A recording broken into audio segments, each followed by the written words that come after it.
Buenas noches, estimados y estimadas participantes de esta nueva versión de la primera del año 2021. Hoy, 5 de marzo del 2021, estamos reanudando nuestro espacio Momentos para un Café, que es un espacio dedicado a conversar con personas de trayectoria en las áreas de logoterapia, coaching o tanatología, en relación a temas que son de interés público.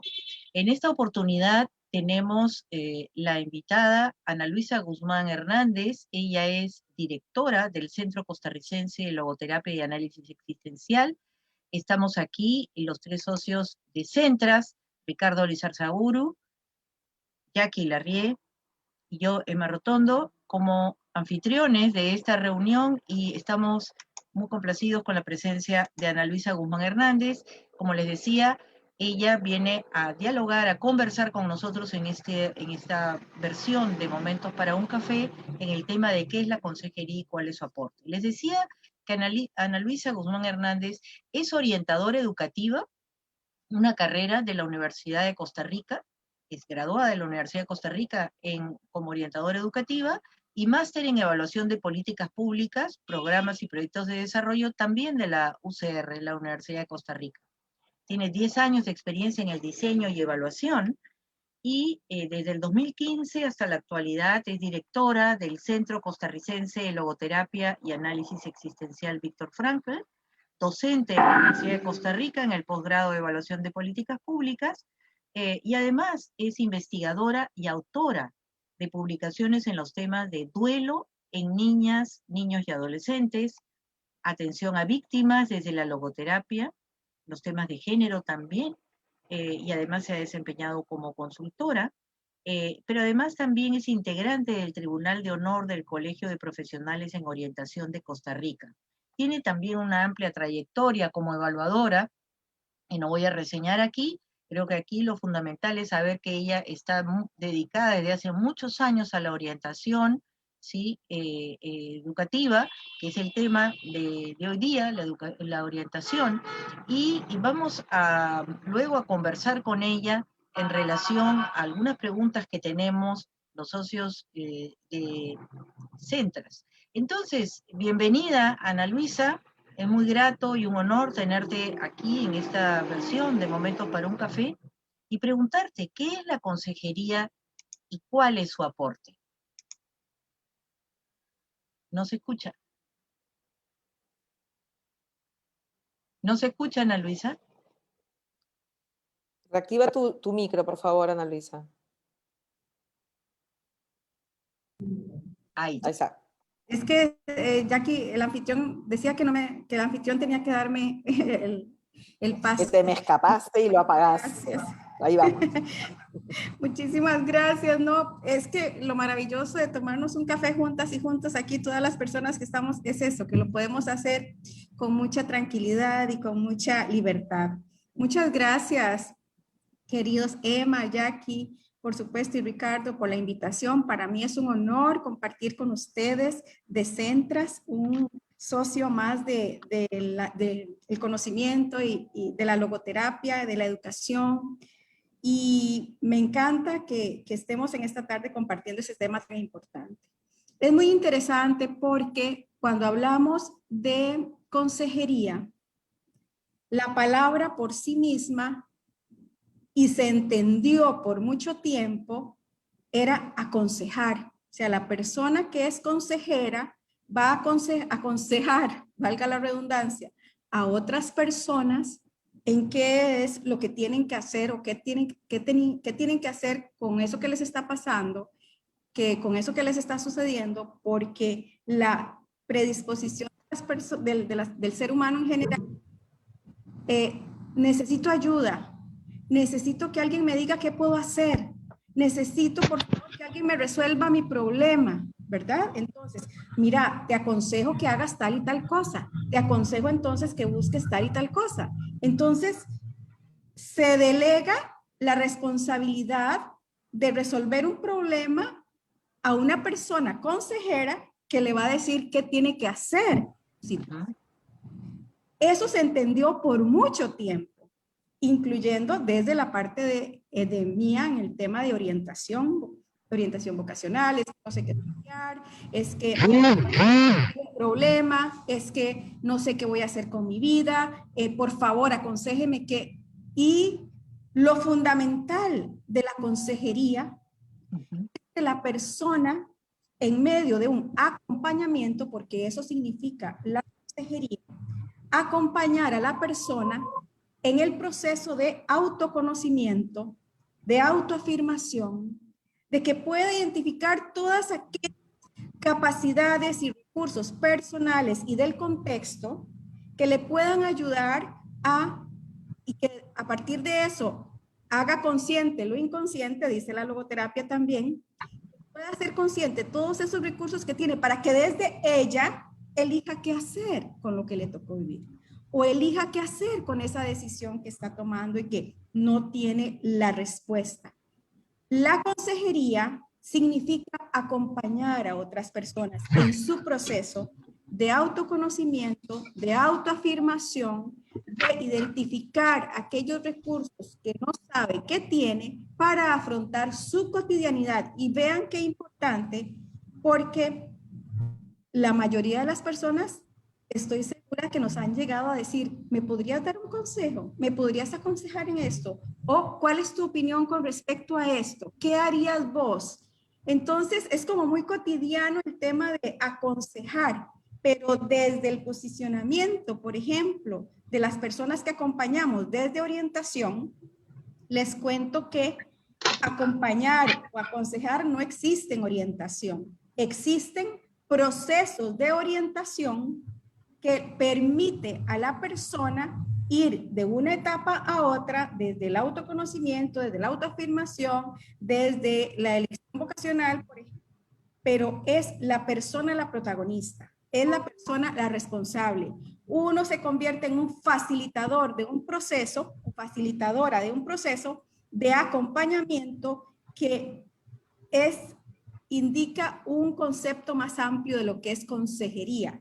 Y no solo decirle a la persona o que la persona espere que uno le vaya a aconsejar y le vaya a decir cómo tiene que resolver algo, o le aconsejo que haga esto, o usted debería hacer esto, porque eso es muy importante. La consejería, y esa otra pregunta que hace Sema, ¿de qué aporta la consejería? Aporta autoconocimiento, autoafirmación, autoconciencia, autoestima. O sea, la persona es capaz entonces de asumirse, de identificar todo eso que tiene para que ella se haga responsable de la respuesta de esa situación que está viviendo. Entonces, aporta todo lo que tiene que ver con las capacidades, potenciar esas capacidades en las personas para que vean y analicen toda la situación que están enfrentando o sobre la cual pidieron un consejo o están en un proceso de acompañamiento,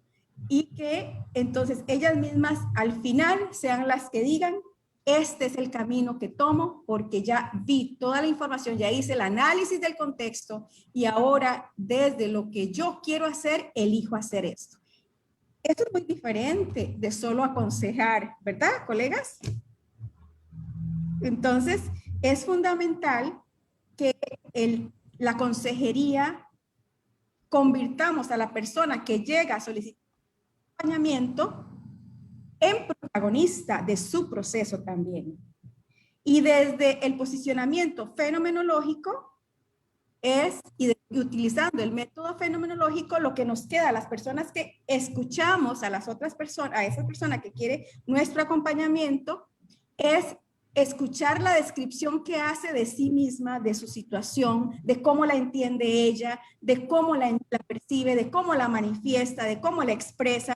Y a partir de eso, entonces nosotros desde nuestro posicionamiento o nuestra posición de acompañar, hacemos esos insights que llaman, ¿verdad? De identificar y que la persona se oiga qué es lo que está diciendo, para que ella misma vaya acumulando, vaya resonando en todo lo que ella misma se dice para hacer los análisis correspondientes, ¿verdad? Pero aconsejar es muy fácil. Te aconsejo que te pongas esa camisa, esa blusa roja que se te ve divina por el color que os recomendamos, o qué sé yo. pero desde el punto de vista de acompañar a una persona en una situación particular, eso es más amplio que solo decirle lo que tiene que hacer.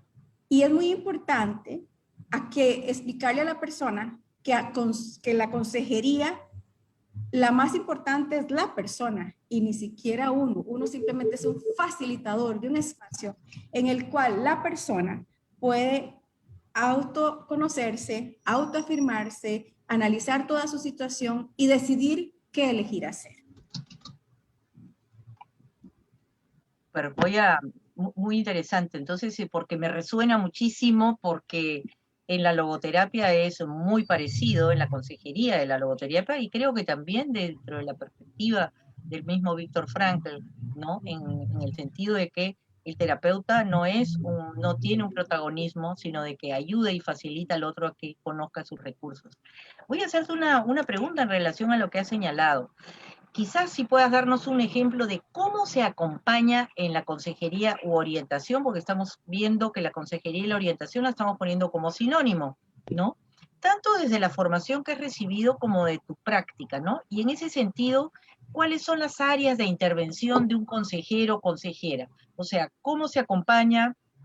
¿Cuáles son las áreas de intervención? Incluso en Costa Rica hay un colegio de orientadores, Claro, así que tú tienes una claro, mirada global. claro. ¿Cuáles son esas áreas, no? Y cómo se acompaña, quizás es diverso o quizás tienen procesos metodológicos similares. Ya has hecho un resumen, que el acompañamiento es no ser uno, sino un facilitador, y que la persona es el protagonista de su proceso. Esa es una forma. ¿Qué más podrías decirnos sobre cómo se acompaña y cuáles son las áreas de intervención?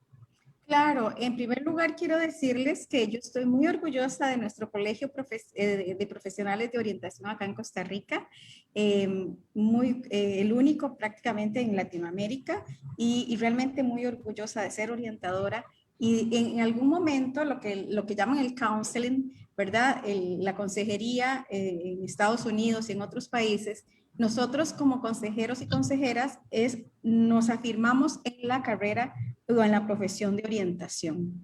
Y orientar es una disciplina, la orientación es una disciplina, ¿verdad? En primer lugar, una disciplina que tiene una base epistemológica, metodológica y ontológica. O sea, trabaja una metodología sobre ámbitos y realidades particulares. Entonces, nosotros desde orientación siempre ha sido muy especialmente el campo educativo acá en Costa Rica, pero ahora, por supuesto, que se ha ampliado porque uno de los principios fundamentales de la orientación es que la orientación es para todas las personas, de todas las edades. Si tienen alguna situación particular, pues hay que referir a las profesiones que correspondan.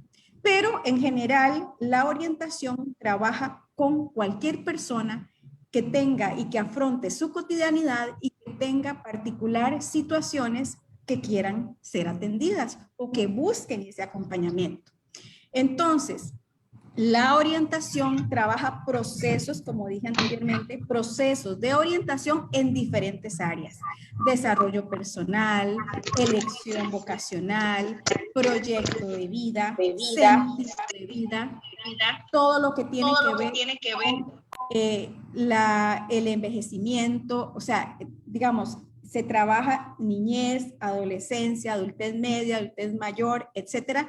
Se trabaja las diferentes etapas de vida, las diferentes necesidades de las personas en las etapas de vida, las diferentes tareas que debe cumplir la persona en las etapas de vida y es fundamentalmente importante para la orientación que cada una de las personas con las que trabajamos, desde la niñez hasta la adultez mayor, puedan realizar esas tareas. Entonces trabajamos en un enfoque de desarrollo, desde enfoque cognitivo-conductual, desde la logoterapia, desde la gestal, utilizándolos como enfoques teóricos que nos van a ayudar al desarrollo personal, a la elección vocacional, a la transversalización de la comprensión del contexto inmediato para elegir, para tomar decisiones, para que esas decisiones estén llenas de sentido, significado para la persona y que analicen toda la información, por ejemplo, en orientación vocacional, desde el análisis del autoconocimiento, conocimiento del medio y toma de decisiones. Por ejemplo, es un proceso que se trabaja en orientación vocacional. Y la persona, como dije anteriormente, es la más importante. Entonces, ejemplos concretos son desde la orientación vocacional, desde el desarrollo personal, desde las etapas de vida, las tareas de esas etapas de vida, las necesidades. ¿Por qué? Porque si no se trabajan adecuadamente esas tareas de vida, esas tareas vitales en la edad que corresponde, se crean vacíos existenciales en las personas que van arrastrándolos a las siguientes etapas. Y entonces eso le va a afectar en sus interacciones, en sus relaciones con otras personas, en su autoafirmación, en cómo se ven, en su autoconcepto, etcétera. Y eso les va a afectar entonces de manera negativa en las siguientes etapas porque no cumplieron las tareas. Entonces, la orientación trabaja precisamente eso, el autoconocimiento, la autoafirmación, el autoconcepto, la autoimagen desde que la persona está pequeña. Y aquí en Costa Rica, la ventaja que tenemos es que la orientación se da desde nosotros tenemos orientación desde la escuela preescolar, la escuela, el colegio y la universidad. Entonces, es muy integral, es muy amplio y nos interesa muchísimo desde los diferentes enfoques teóricos ver qué es lo que necesita la persona y a partir de ahí hacer un diseño del proceso de orientación que le va a apoyar a esa persona en sus diferentes necesidades, como ya lo mencioné. Súper excelente, muy interesante, me resuena muchísimo. Tenemos también, tenemos varias preguntas, ¿no?, que se nos van despertando. Voy a darle el uso de la palabra a Ricardo Lizarzaburu, el socio fundador de Centras, quien también tiene preguntas para ti. Muchas gracias, Ana Luisa. Vamos, Ricardo. Con mucho gusto.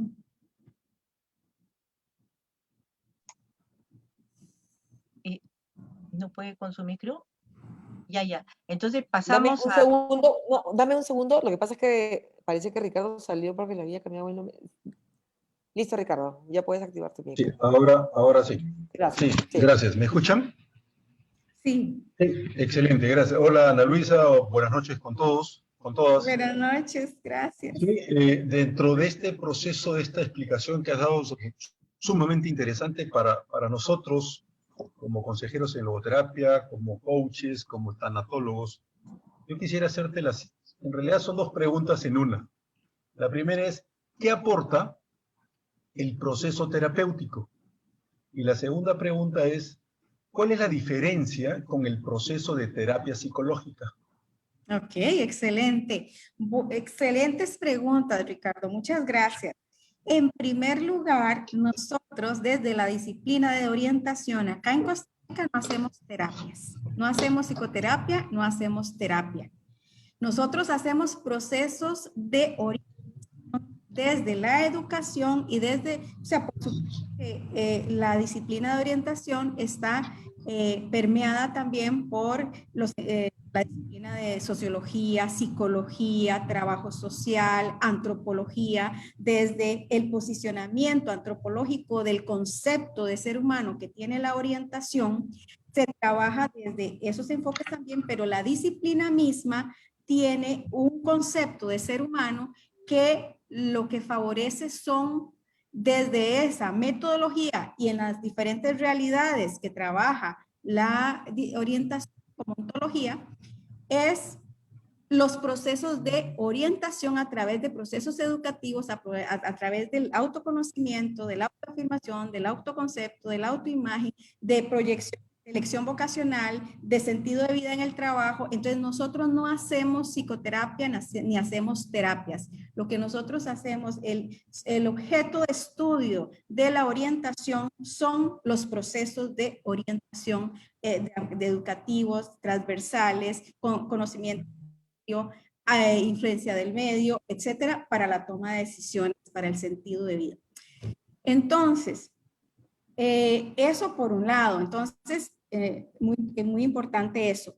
Y lo otro es que diferente con la psicología, porque definitivamente la psicología trabaja haciendo psicoterapia, atendiendo desde un posicionamiento de diferentes modalidades, y una de ellas es la clínica, por ejemplo, o y procesos desde la psicoterapia, y esa es la gran diferencia, porque la base epistemológica, ontológica y metodológica de la psicología es totalmente diferente a la disciplina de orientación.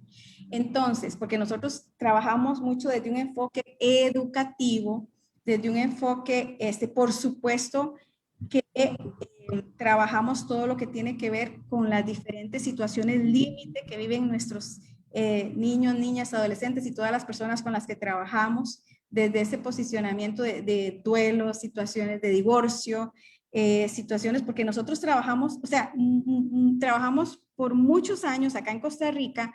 La orientación se dio solo en el ámbito educativo, pero ya tenemos mucho tiempo de que, por supuesto que nos dimos cuenta, y bajo ese principio que les mencioné anteriormente, de que la orientación es para todas las personas, que se abrieron todos los ámbitos de acción, pero por ejemplo, tenemos muchos años de trabajar en el ámbito penitenciario, desde la orientación, trabajar con personas privadas de libertad, tanto mujeres como hombres, y eso tenemos muchos años. Entonces hacemos también procesos de orientación para que ellas se resignifiquen, se entiendan diferente. Por eso la logoterapia es un enfoque atinente a nuestra disciplina, que nos ha ayudado mucho a que brindar esos procesos de orientación para que las personas se entiendan diferente, resignifiquen no la situación, sino cómo ven la situación en la que están viviendo para que puedan tomar decisiones. Entonces, el fortalecimiento en la toma de decisiones, activar la conciencia en esa responsabilidad y en esa libertad de que deben tomar decisiones ante la situación, ante el contexto, ante lo que están viviendo, ante lo que no se puede cambiar, es maravilloso trabajarlo desde la orientación. Pero es diferente totalmente. Nosotros no hacemos psicoterapia, hacemos procesos de orientación, muy orgullosamente. Gracias, gracias, Ana Luisa, gracias. Bueno. Gracias. Bueno, ahora voy a invitar a también nuestra socia fundadora aquí de Encentras, a Jackie Larrie, para que pueda también formular sus preguntas. Muchas gracias. Gracias, Mochi. Y bueno, bienvenida, Ana Luisa. Y me encanta, como colega educadora, ver digamos, esta opción de orientación desde el comienzo en los estudios. Es algo que tenemos que tener en cuenta, que toda etapa escolar debe tener un trabajo personal, este autoconocimiento tan importante, donde justamente todo este proceso de pandemia nos ha llevado a trabajar este autoconocimiento, ¿no? Así es. La persona tiene que conocerse para poder salir adelante. Y me encanta esta confirmación, digamos, que tiene Costa Rica, donde la orientación está en toda la etapa escolar. Es algo que deberíamos copiar muchos, todos o casi todos los países, para poder tener a la persona como persona arriba en el pedestal y poder justamente trabajar la autoestima, ¿no? Haciendo este agradecimiento, porque me encantó esto que comentaste, quisiera hacerte la pregunta. ¿Cuáles son los roles y las competencias necesarias en un o una consejera o en una orientadora? Claro, excelente. En primer lugar, la escucha activa. Necesitamos afinar nuestro oído, y eso es algo que la orientación nos enseña desde el principio de la carrera, por ejemplo, a activar nuestra capacidad de escucha, no para solo oír y oír lo que una persona nos está diciendo, sino poner atención especial a aquellas palabras, frases, momentos que son más especiales o que manifiesta la persona que son más especiales, para que las podamos tomar, devolvérselas y que se escuche la persona en eso que está diciendo. Otra estrategia, otra herramienta es el reflejo, ¿verdad? Entonces, lo que usted está diciendo, reflejo de contenido, por ejemplo. Usted lo que está diciendo, entonces, a ver si le entendí. Usted lo que dice es que usted no es capaz de dejar esa situación de violencia. que no, por ejemplo, ¿verdad? Si trabajamos con mujeres, yo trabajo mucho con mujeres, entonces nos ha tocado eso. O el niño o la niña, bueno, entonces lo que quieres decir es que te sientes mal cuando la otra compañerito y la otra compañera te dicen algún apodo. Eso es lo que te está molestando. Entonces, el reflejo de contenido es muy importante para que la persona oiga y se oiga y repita, sí, mira, no, es que es otra cosa, no es eso lo que yo quiero decir. Lo que quiero decir es esto, esto. Entonces, es una herramienta que nos permite que la persona, como dice Sócrates, dé a luz desde la mayéutica, ¿verdad? Dé a luz la verdadera razón por la cual vino a que le acompañáramos en esta consejería. ¿Cuál es la razón verdadera? Entonces, el reflejo de contenido o el reflejo de emociones, entonces pareciera que te sientes triste. Bueno, pareciera que estás enojada por esa situación. ¿Y qué es lo que te enoja? ¿Y qué es estar enojado? ¿Y qué es lo que se te viene a la mente cuando estás enojado? ¿Qué sientes en tu estómago, en tu cuerpo? Como me ha enseñado mucho Emita, maravilloso. El cuerpo, cómo el cuerpo te dice lo triste, lo enojado, lo frustrado que estás. Entonces, en ese proceso de consejería, el reflejo de contenido, el reflejo de emociones, el que la persona pueda escribir cómo se siente, qué piensa, qué siente y qué elige hacer ante lo que está viviendo, pero necesitamos primero saber qué piensa, qué siente, que lo pueda manifestar y que se pueda escuchar para que desde la descripción que hace de su situación y diga, mira, sí, es eso exactamente, o no, en realidad lo que me molesta es esto, esto y esto, es que lo estoy diciendo otra cosa, o no es lo que realmente estoy sintiendo ni lo que estoy pensando. Entonces, esas tres herramientas de orientación son fundamentales, además de la escritura, además de la arteterapia, además de todo lo que tenga que ver con la expresión escrita por ejemplo, alguna manifestación, declaración, que se escuche y diga, sí, esto es lo que me está pasando y en realidad pensé que era otra cosa, pero entonces es muy, muy rico, hay demasiado que se puede hacer, ¿verdad? Y en orientación vocacional, pues hay algunos instrumentos de elección y del proceso de orientación vocacional que tienen que ver con el autoconocimiento de habilidades, intereses, cómo me veo en tales y cuales profesiones, desde el autoconocimiento, el conocimiento del medio y la toma de decisiones. Entonces tenemos la escucha activa como una de las competencias. Fundamentales, autodistanciados totalmente. Necesitamos, ni siquiera debe haber la intervención de mis emociones, de mis juicios, de lo que yo pienso, de lo que me están diciendo. No.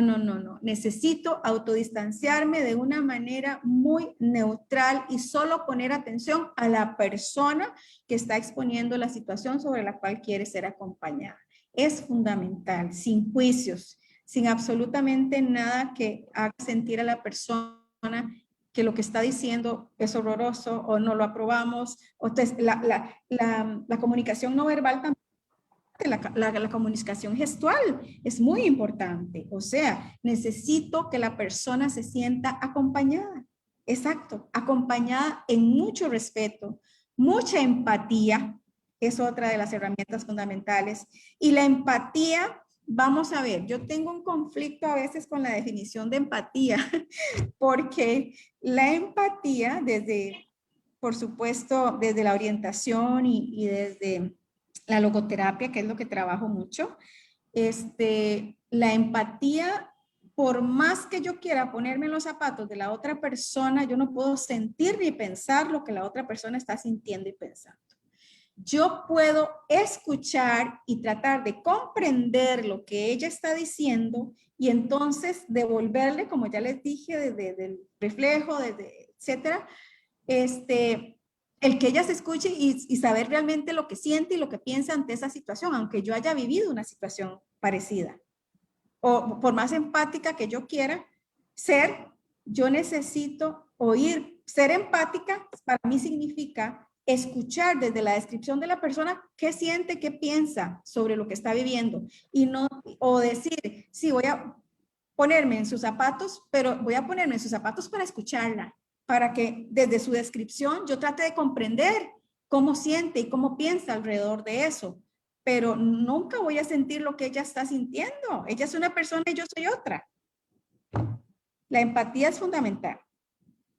Empatía, escucha activa, ¿sí? Entonces el acompañamiento Reflejo. respetuoso, el reflejo, el Así trabajar es. sin Sin juicios. juicios. Ujú. Exacto. Ana Luisa, yo quisiera hacerte una pregunta de experiencia, ¿no? Porque podría pasar. ¿Qué ocurre si no llega a haber este encuentro, esta empatía con la otra persona, digamos, y está en un contexto, como por ejemplo educativo, ¿no? Donde no hay opción, digamos, a elegir tú a tu orientador o a tu consejero? ¿Qué herramienta ideal sería para poder, digamos, hacer este clic, esta magia, para poder llegar a cabo el trabajo de consejería de orientación? Eso es muy interesante, Jackie y compañeros y compañeras, porque los muchachos y las muchachas, las niñas y los niños llegan a sus aulas y simplemente les asignaron todos los docentes y le asignaron la orientadora o el orientador, y entonces ellos no eligen a nadie, ¿verdad? Pero si tienen problemas, si tienen situaciones y dicen, ¿voy o no voy? Pero entonces ahí es muy importante cómo uno se comunique con ellos, qué significa la orientación, explicarles para qué es la orientación, explicarles que desde la persona, y yo pienso que es fundamental, Jackie, el tema del concepto de ser humano, porque muchos niños, muchas niñas, muchas personas adolescentes llegan a la escuela con su autoestima tan maltratada y que se van a encontrar un orientador, una orientadora que otra vez va a maltratar su autoestima porque les rechaza, pero eso no, gracias a Dios, aquí en Costa Rica no se han dado esos casos, pero porque nosotros desde la orientación lo que tratamos de hacer es que las personitas con las que trabajamos o las personas en general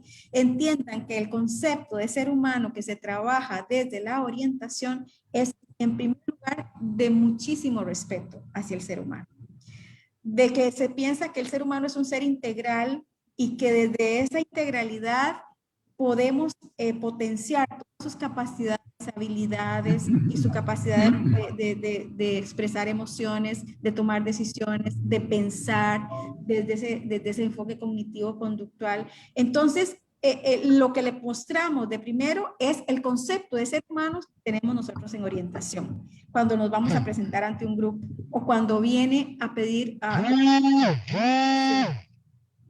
entonces, le decimos, usted es el más importante acá para mí. A ver, tengo este tiempo en el cual yo le voy a dedicar a usted y para mí usted es la persona más importante en este momento. ¿En qué puedo servirte? ¿En qué puedo apoyar? ¿O cuál es tu motivo de que vinieras aquí a mi oficina? ¿O qué necesitas de orientación? Y también hay algo interesante acá en Costa Rica y es que nosotros damos la modalidad de orientación colectiva. Entonces, una vez a la semana vamos a los grupos, trabajamos temas de desarrollo personal, de todo esto que les he dicho, y o hacemos talleres, etcétera, y lo estamos haciendo virtual ahora, ¿verdad? De manera virtual, pero no hemos dejado de trabajar los diferentes temas, como les dije anteriormente, que son necesarios trabajar en las diferentes etapas de vida de esos niños, de esas niñas, de esas personas adolescentes y el resto, pero especialmente en esas edades, trabajamos esos temas.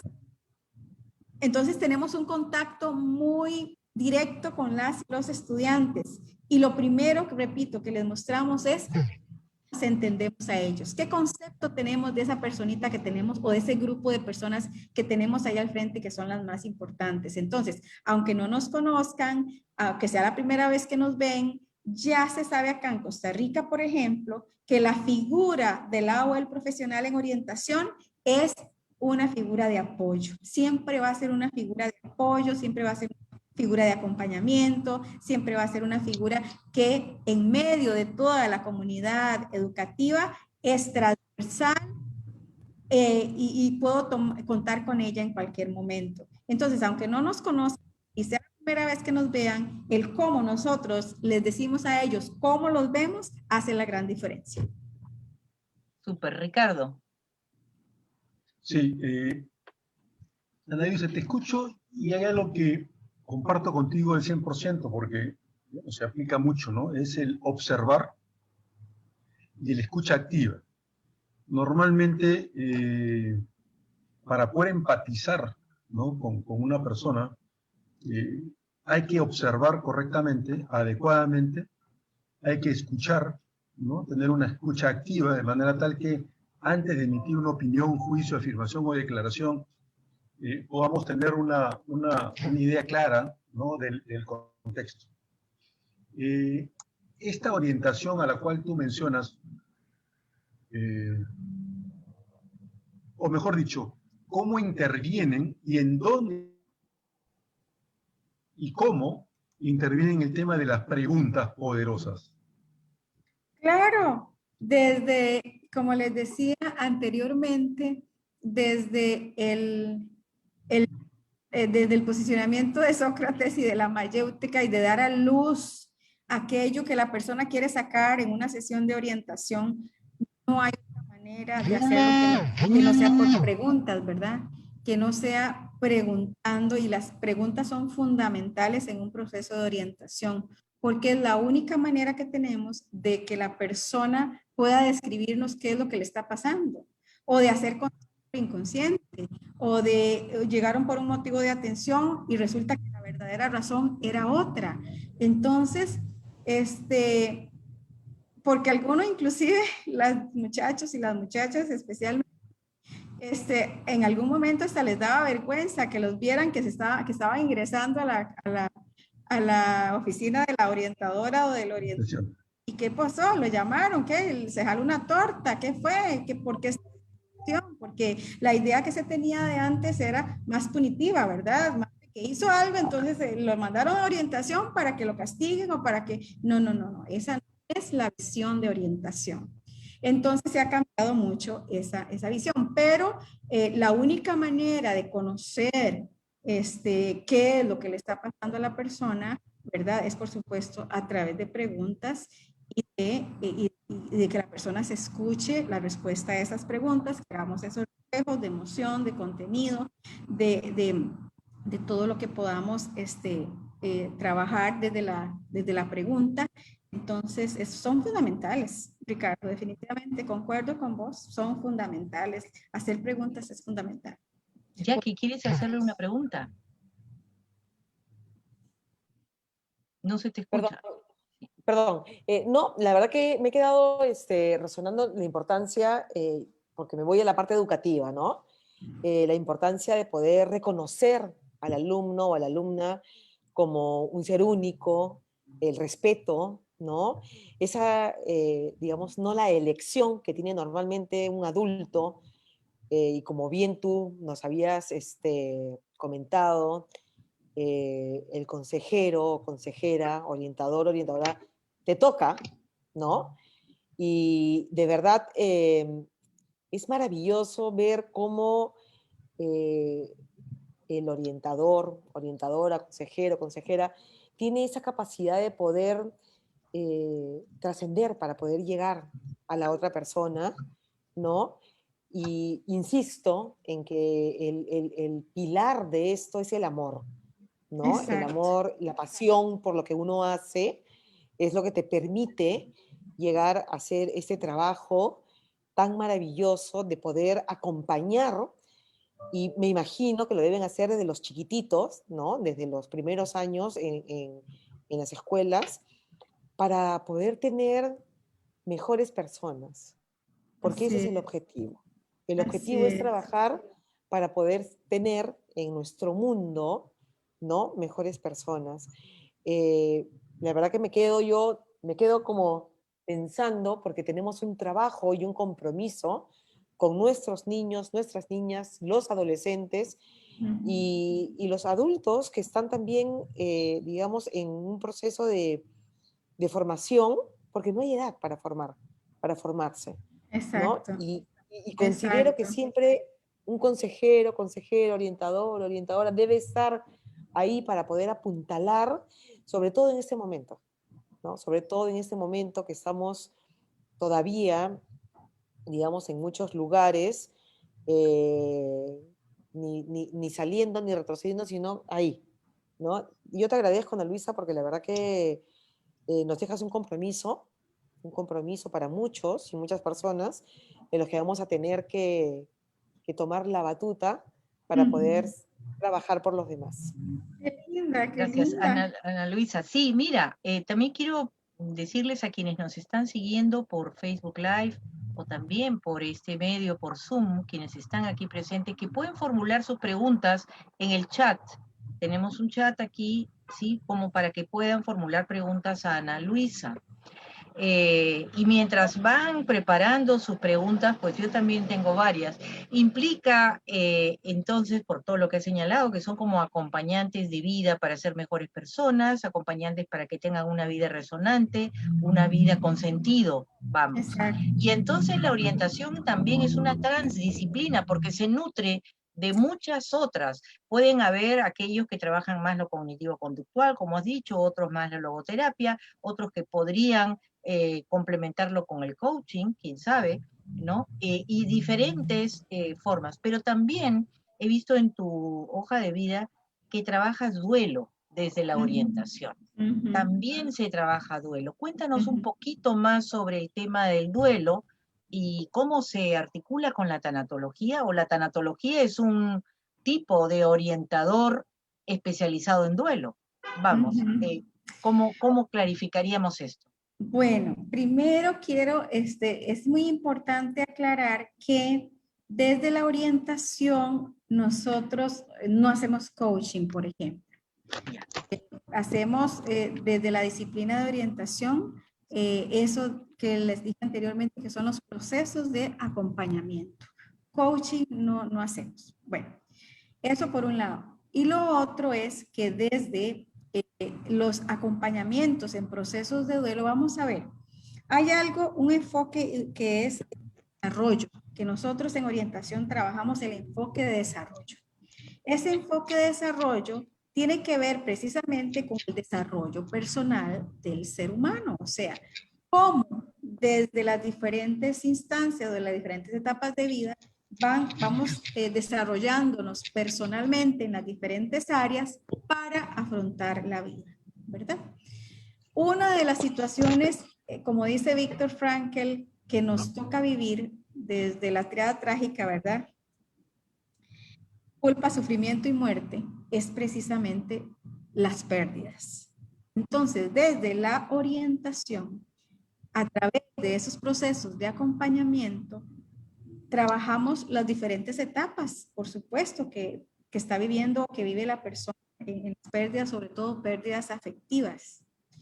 Y desde, trabajamos mucho el tema con niños, niñas y adolescentes, sobre todo porque hay algo muy importante y muy bien ahora creo que lo mencionaba Emma, y es que desde el mundo adulto a veces queremos que el niño o la niña no sufra por la pérdida de importante. Y necesitamos lo que hemos tratado de hacer en orientación inclusive, de hablar con los papás, hacer esos talleres con papás, con mamás, con personas significativas o con personas encargadas de esos niños, de esas niñas, de esos adolescentes, que el vínculo es muy importante, pero que también no pueden negarle la oportunidad a un niño, a una niña, a un adolescente, a que si alguien muere en su familia, y sobre todo si es muy importante para ese niño, para esa niña, para ese adolescente, que tengan la oportunidad de despedirse, por ejemplo, aunque sea de lejos, que sepa que sí, que ahí está y que está en esa caja, pero que esa persona algo le pasó y ya no va a estar más con nosotros, pero que tenga la oportunidad, por ejemplo, de despedirse. Y es algo que yo en la publicación que hicimos, porque hicimos una investigación de cómo se manejaba el duelo en niñas, niños y adolescentes acá en Costa Rica, y nos dimos cuenta de eso, de que querían evitarle el dolor al niño y a la niña. Y sí, pues ese es como el primer impulso del adulto, de la persona adulta, querer evitar el dolor del niño, de la niña, pero hay formas de trabajar duelo con niñas, niños y adolescentes. Y creo que es fundamental que todas las personas adultas que estamos alrededor, que papás y mamás o todas las personas importantes de los niños, de las niñas, de los adolescentes puedan capacitarse, tener información, así como tenemos información de violencia de género, también podemos tener información de cómo manejar duelos en niños, niñas, sobre todo porque todos y todas en la mayoría de las casas hay niños, hay niñas y adolescentes, que fue como el enfoque y el específico que yo tuve para mi investigación. Pero desde la orientación igual, hacemos esos procesos, trabajamos todas las etapas, pero también, o sea, desde la ciencia, desde todo lo último que se ha investigado, esas diferentes etapas del duelo, por supuesto que cada persona las vive, pero ¿cómo las vive el niño? ¿Cómo las vive la niña? ¿Cómo las vive el adolescente? Es un mundo adulto diferente con respecto al niño, a la niña, y entonces tenemos que tener mucha responsabilidad, mucha coherencia, mucha sensibilidad y aprender, conocer, investigar, informarnos sobre cómo podemos hacer eso. Porque vean, la oportunidad cuando era orientadora de trabajar con una familia, en dos familias que fueron muy interesantes, cuya mamá tuvo un accidente, pero estaba internada en un lugar y no tenía, estaba mal de su cabecita, entonces no conocía ni nada, pero lo separaron a los chiquitos de la mamá porque la mamá tuvo el accidente, quedó como un vegetal y entonces ya tuvieron una pérdida, pero nadie les explicaba nada, nadie sabía dónde estaba la mamá y los niños empezaron a tener su vacío existencial con respecto a dónde está mi mamá. Y cuando los tuve como mis alumnos en orientación, tuvimos la oportunidad de reunirnos con la mamá, con la abuelita que era la que los trabajaba, que los tenía ella, que los cuidaba y le dije, vamos al cementerio, vamos a ese lugar. Creo que la mamá murió sí como, estuvo 10 años como vegetal, imagínense, no la veían en tanto tiempo, la señora murió. Y los niños ya eran muchachitos y necesitaban hacer cierres, pero ellos querían protegerlos de que no, bueno.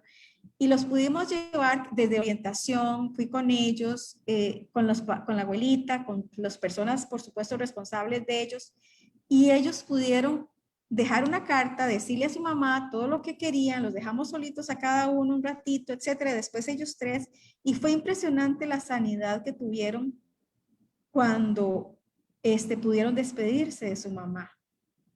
Eso es diferente. O sea, los niños, a veces pensamos que ellos no van a sentir o que hay que esconderles el dolor de que la persona ya no está y necesitamos aprender a manejar los duelos con los niños y con las niñas. Y eso es lo que hacemos en orientación. Tengo una pregunta, hay una persona que desde Facebook Live ha formulado una pregunta, dice, buenas noches, ¿qué estrategias utilizan los profesionales de orientación y acompañamiento en general para poder realizar los procesos sin involucrarse hasta un punto de enfermarse por recibir tanta información y situaciones límite? Gracias. Silvia Córdoba formula esta pregunta. Gracias, Silvia. Muchas gracias. Desde Costa Rica. Muchas gracias, Silvia. Silvita es una colega muy bella también, creo si es la misma, no sé. Vamos a ver, necesitamos utilizar la herramienta del autodistanciamiento. Necesitamos tener un posicionamiento ético de que si hay alguna situación, algún tema de consulta que me viene a que la persona quiere que yo la acompañe en ese proceso y yo estoy viviendo una situación parecida que no he resuelto o una situación que me afecta de manera significativa a nivel personal, yo necesito ser muy ética y necesito decirle, vea, en este momento no puedo trabajar con usted este tema, pero vea, le voy a referir inmediatamente este número de esta persona que sí la puede atender y que entonces, porque nosotros, y eso es el autodistanciamiento emocional, pero también el autodistanciamiento cognitivo. O sea, necesito de manera consciente, por eso la escucha activa es tan importante, como decíamos ahora con Ricardo. escuchar a la persona lo que viene a consultar o el motivo de acompañamiento es fundamental. O sea, yo necesito ver si yo puedo atender esa situación, si estoy en condiciones de atender. Puedo tener todas las competencias técnicas y puedo tener todo lo que he aprendido en la carrera, en la disciplina. Pero si hay alguna situación que me afecta, yo necesito autodistanciarme emocionalmente y cognitivamente para, con mucho respeto y mucha ética, decirle, no puedo atender esa situación. Le voy a referir inmediatamente a otra persona. Entonces, la herramienta del autodistanciamiento me permite a mí no involucrarme, no permitir que me afecte lo que esa persona me está viniendo a contar. Y si en el momento que yo veo que me afecta y que no voy a poder entonces tener un posicionamiento de autorreflexión ético, de acompañar, tengo que hacerme a un lado, pero tengo que decirle a la persona, bueno, en este momento no puedo atenderle, yo le voy a referir a otra persona, con muchísimo gusto ella la va a atender, pero para mí la herramienta fundamental es el autodistanciamiento emocional y el autodistanciamiento cognitivo, que es mi capacidad de escuchar y de ver si yo puedo atender o no a esa persona. Sin que me vea yo afectada a nivel emocional, a nivel físico, a nivel cognitivo, etcétera. Es fundamental. Sí, mira, Bueno, por lo que estás planteando, ¿sí? Sí, nomás, Mochi. Sí, no, por lo que estás planteando, entonces, las personas que acompañan a personas y que tienen una, digamos, una formación metodológica, académica, como orientadores o como consejeros, porque puede ser consejero en logoterapia, no es solamente el orientador, digamos, desde la perspectiva como has sido formada tú, sino como vemos que se está, digamos, explayando en diferentes contextos, implica también un autoconocimiento. ¿Por qué? Claro. Porque aquel que acompaña tiene que reconocer sus propias emociones, Así tiene es. que saber que lo que siente cuando acompaña a otro tiene que ver también con procesos personales que puede tener irresueltos y puede Así tener es. reacciones frente a situaciones con las cuales se puede enganchar. Eso quiere decir que aquel orientador o consejero de logoterapia o orientador en general que está formado académicamente, también tiene que desarrollar un proceso personal. El autodistanciamiento como una herramienta clave, pero también el autoconocimiento y el aplicar lo que predica y tener una vida coherente en relación a ello. ¿Por qué? Porque uno no puede aconsejar a otros lo que de pronto no desarrolla en su propia vida, porque Así es. implica, ese acompañamiento implica, la principal herramienta es el encuentro. El Así es. encuentro, como le decía también Víctor Frankl, ¿no? El encuentro. Porque Víctor Frankl, cuando hablaba de las técnicas, decía que no había que cosificar al ser humano y aplicarlas verticalmente. Bueno, hoy día vamos a hacer respiración. O bueno, hoy día vamos a trabajar otro tipo de situaciones. No, no vamos con una mirada vertical, sino vamos con una mirada horizontal de lo que necesita la persona, actuando, como decía Elizabeth Lucas, como oftalmólogos, es decir, ayudando a que la persona mire su propio camino, mire su propio proceso.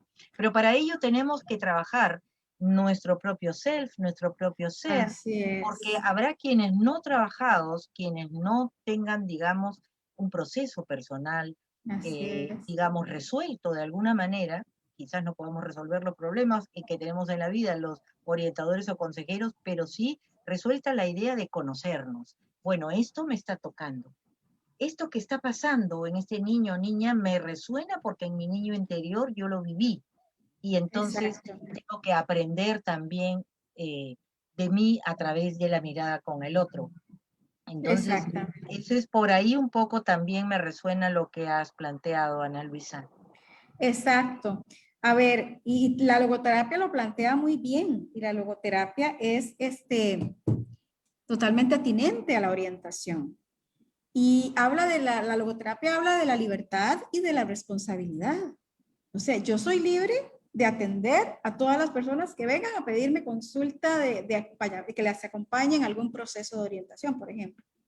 Soy libre de eso, pero soy responsable de la calidad del acompañamiento que le voy a dar, de mi responsabilidad de atenderle con todo el respeto y toda la dignidad y toda la escucha y toda la atención que esa persona merece, y de decidir y de elegir también de manera responsable si puedo atenderla o no, si tengo las competencias, si tengo las habilidades o el tema me afecta o no me afecta, como decíamos antes. O sea, y yo creo que esos dos elementos son fundamentales a la hora de elegir o de decir, de atender y de autoconocernos, como usted dice.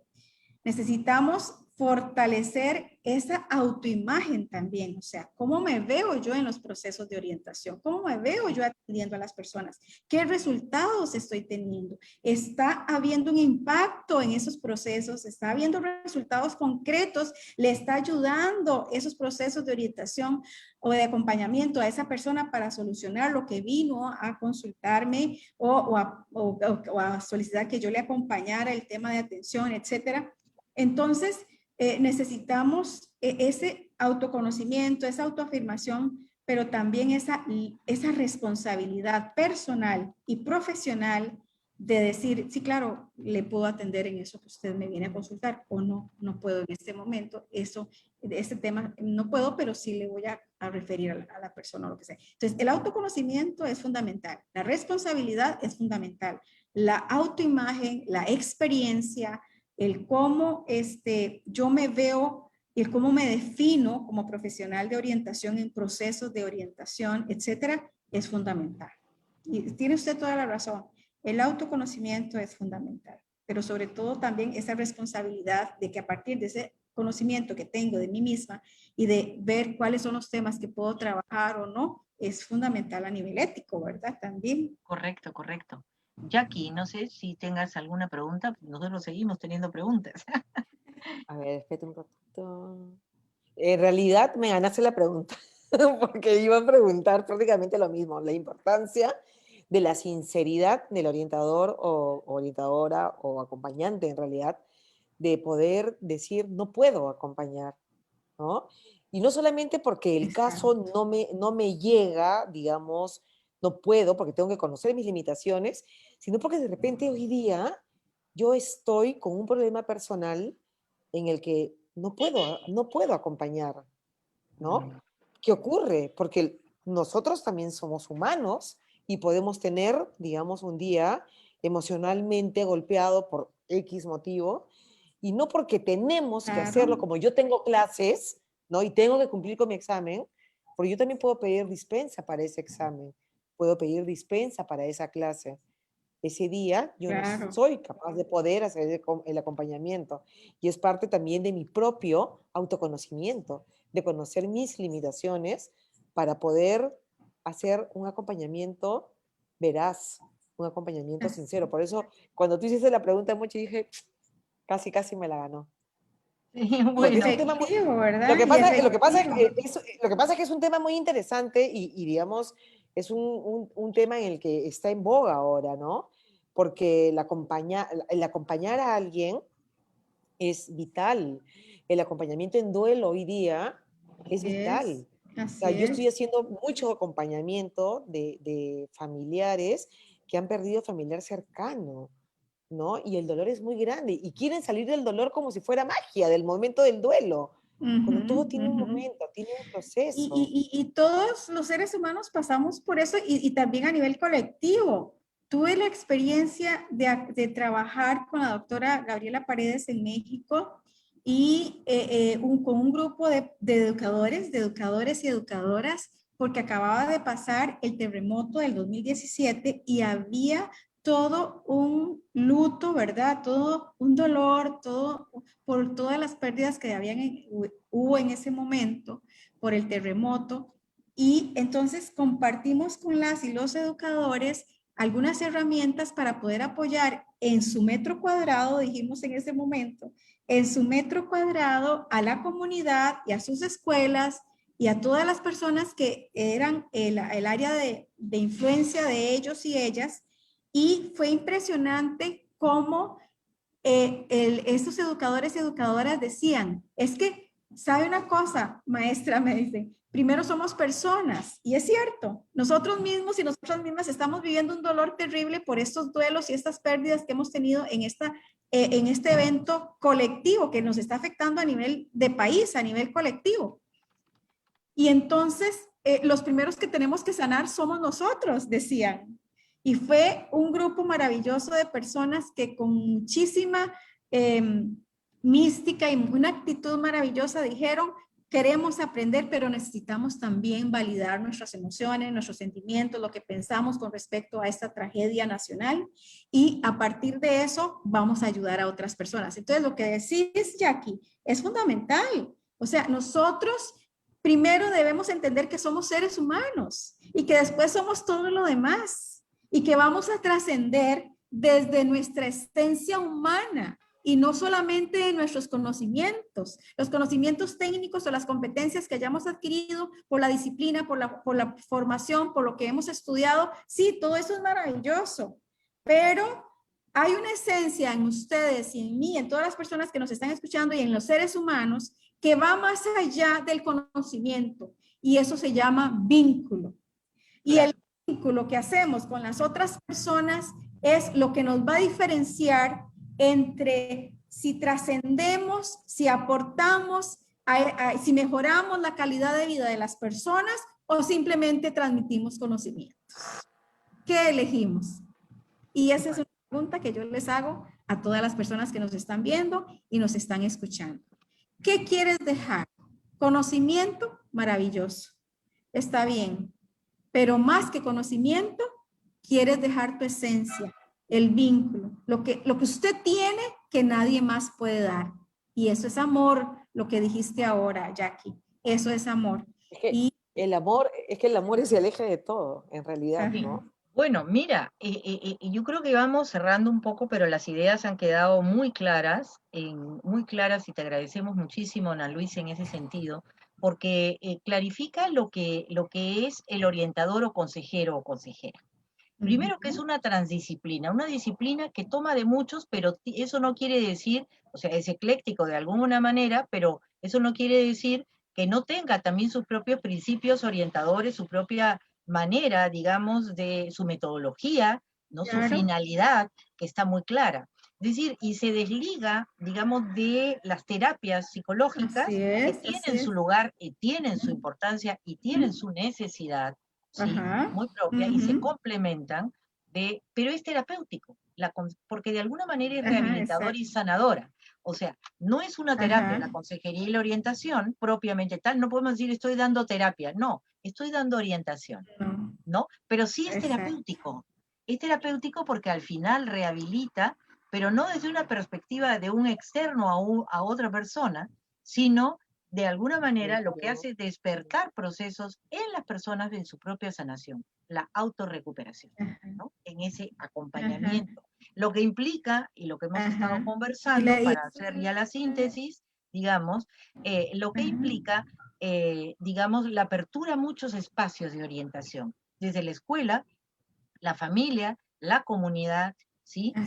Y también de los efectos penitenciarios, como tú muy bien estás realizando. Entonces nosotros no hacemos terapia, eso que quede como muy claro. Lo que hacemos es un acompañamiento. Y como bien decía Elizabeth Lucas al respecto, Elizabeth Lucas nos decía, nosotros actuamos como un oftalmólogo. Elizabeth Lucas, parafraseando a Frankl, actuamos como oftalmólogos. Ayudamos a que la persona vea como en una película su vida y diga, hacia allá voy, ¿no? Y estos son mis recursos y esto me resuena. Entonces implica también un trabajo interno del orientador, orientadora, consejero, consejera, un trabajo para la coherencia, porque lo principal aquí es el encuentro desde el amor, como bien lo han dicho ya aquí. Un encuentro desde el amor desde el respeto a un legítimo otro, ¿no? Y con herramientas que son muy precisas. ¿No? El colocarse en el lugar del otro, ¿sí? Y eso también va desde lo corporal, porque como somos seres únicos, como somos seres integrados, mente, cuerpo, espíritu, también lo podemos trabajar desde lo corporal, porque en el cuerpo están las emociones. Si trabajamos sentimientos, trabajamos emociones, tenemos que trabajarlo desde el cuerpo, pero no de una manera vertical, sino de una manera horizontal, Para eso entonces nosotros tenemos que desprendernos de nuestros propios prejuicios muchas veces, o sin conocer nuestra propia historia, y empezamos incluso a diagnosticar a otros. No, eso no se hace. Así es. ¿Cierto? Queda Así como es. muy claro. Entonces, no sé si tengas algunas palabras finales, querida Ana Luisa, antes de dar el cierre, digamos, a este bello encuentro con mucha Mochi, resonancia. yo quisiera, antes de que Ana Luisa nos dé las palabras de despedida, agradecerle enormemente. Me encantó el tema, porque despierta mucho en la capacidad que tiene el ser humano para poder acompañar, ¿no? Porque en realidad todos podemos ser grandes acompañantes, pero sí sugiero manejar herramientas para poder hacer un acompañamiento con sentido, ¿no? Un acompañamiento de un tú a un tú, de una manera horizontal, aplicando herramientas adicionales que manejamos, ¿no? Como bien dice Mochi, el cuerpo, ¿no? La conciencia espiritual, el arte, que lo has nombrado tú también, y así tenemos tantas herramientas como para poder hacer una consejería, una orientación, que ayude a la otra persona de un tú a un tú, no de un yo Exacto. a tú. Mil gracias, Ana Luisa, me encantó, muchísimas Qué gracias. linda, qué Gracias. Sí, linda. solo una Muchas precisión. gracias. Importante, manejamos herramientas y debemos manejar herramientas, pero la principal es el encuentro, Así ¿no? es. Porque lo que decía Víctor Frankl era muy claro. O Así es. sea, en logoterapia, el aplicar verticalmente las herramientas es cosificar. Entonces Así la es. herramienta se adapta, la herramienta fluye, no estamos dictando una clase, sino estamos, digamos, buscando que en el encuentro entre una estrategia metodológica, la herramienta es una estrategia, pero una estrategia que lo que busca es que la persona se autoconozca, que la persona decida, que la persona opte, que la persona resuene y que sirva a su propio proceso. Pero si nosotros lo pensamos como una aplicación vertical, bueno, ahora vamos a hacer esto, vamos a hacer el otro, es como un juego lúdico, Exacto. ¿no? Sí. Pero no es por ahí, ¿no? La Vamos receta por para todos. la herramienta, es una estrategia Así es. metodológica. Así es. No es Bueno, el tus Y libro, palabras. no es el libro gordo de Petete, o sea, no está nada Exacto, escrito. Todo exactamente. nace exacto. en el momento, nada preparado. Me encantó, de verdad que me Sí. Exacto. encantó. Muy ¿Por bien, qué? Porque la cuéntanos. persona es la que trae su historia. La persona es la que trae la situación. Es la cosmovisión y el mundo y el problema y cómo ve la persona ese problema desde lo heredado, desde lo aprendido y desde lo elegido, como dice Víctor Frankl. ¿Qué me enseñaron a mí para cómo manejar el duelo, el dolor, el conflicto, las situaciones de frustración? ¿Verdad? Entonces, desde el ser humano se mueve entre eso, lo heredado, lo elegido, lo aprendido y lo elegido. Y la principal, muy bien, lo han dicho ustedes también, por supuesto, la principal herramienta es el vínculo, pero el vínculo en la calidad del vínculo. ¿Cuál es la calidad del vínculo que estoy estableciendo con la persona que acompaño? Que ella se siente totalmente en bienestar, libre de expresar, de manifestar, sin juicio, sin culpa, sin sufrimiento, sino me están dando la oportunidad de ser yo, de poder manifestar lo que yo siento, lo que yo pienso y lo que elijo hacer ante esto que estoy viviendo. Pero desde potenciar esas habilidades, esas capacidades, ese autoconocimiento y sobre todo la libertad y la responsabilidad de elegir qué quiero hacer con eso que me tocó vivir. Entonces, eso es fundamental. La primera herramienta, como muy bien lo dicen ustedes, es el vínculo y sobre todo la calidad del vínculo que establezco con la persona que voy a acompañar. Eso hace la gran diferencia y simplemente es lo que va a hacer que la persona decida si vuelve donde nosotros o no vuelve también. Exacto. Bueno, muchísimas gracias, Ana Feliz, Luisa. muchas gracias. Solo para decirles, pues, que entre Centras, el Centro Latinoamericano de Logoterapia, Coaching y Tanatología, y el Centro Costarricense de Logoterapia, tenemos no solamente una gran amistad, un gran respeto por el trabajo de cada quien, sino que también somos aliados. Y este año vamos a darles algunas sorpresas muy gratas de esas alianzas, tanto en cursos con diplomados, como también en esa alianza que hemos formado con el Centro de Estudios de Vida para el Sentido de Vida de México, con Laura Vélez, Mm. y tenemos ahí Lazo Consentido, que trabaja todos los temas de violencia y para la inclusión. Y vamos a tener buenas sorpresas y además algo que proporcionar a esta comunidad interesada siempre en crecer. Entonces, muchísimas gracias, Ana Muchísimas Luisa. gracias, Ana Luisa. Gracias por tu Gracias. asistencia. Gracias a cada uno, cada una que está aquí o que también está en Facebook Live. Hemos visto que también los están siguiendo con mucho entusiasmo. Y gracias, hasta una próxima vez. Nada Gracias. más decirles Gracias, que Ana estoy muy Luisa. orgullosa de la orientación. Es una disciplina científica que tiene su base epistemológica, metodológica y ontológica, y la trabajamos aquí en Costa Rica maravillosamente. Así que muchas gracias por la oportunidad. Adiós. Gracias, Ana Luisa. Adiós, Gracias, Hasta entonces. Ana Luisa. Hasta luego. luego. Muchas Adiós. gracias. Hasta Chao, luego. chao. Adiós. Chao, chao.